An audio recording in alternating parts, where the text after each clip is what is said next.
And the Israel Defense Forces have claimed that they mistakenly have killed 3 Israeli hostages in the Gaza Strip after misidentifying them as a threat.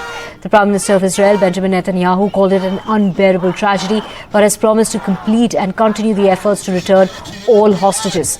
The White House has called the hostage deaths heartbreaking, while several dozen people protested outside the Israeli military headquarters in Tel Aviv, demanding action to secure the release of the remaining hostages in Gaza. There are at least another 100 hostages which remain in captivity in the Gaza Strip. Now, the protesters joined the families as they blocked main highways in the city, spilled red paint on the roads as a symbol of the blood of the killed hostages, and chanted "Deal now." The protesters marched through the city for hours, blocking different roads and highways, calling for the release of all of them now. My colleague Kadami joins us to get us more details. Kadami, very shocking and tragic news coming out of Gaza. Mistakenly they've killed their own.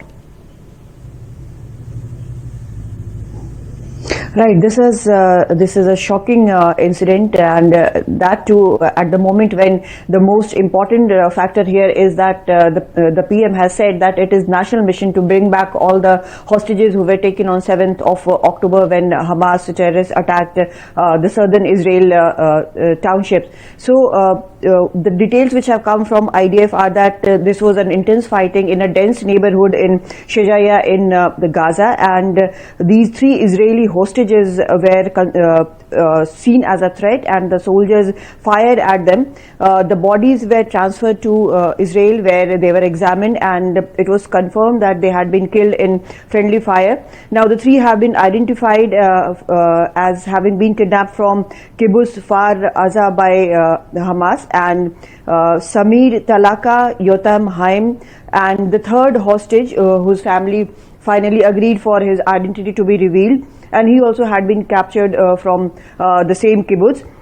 Now IDF has said that it is reviewing all the incidents, and this mistake should not happen again. That is the lesson that has been learned.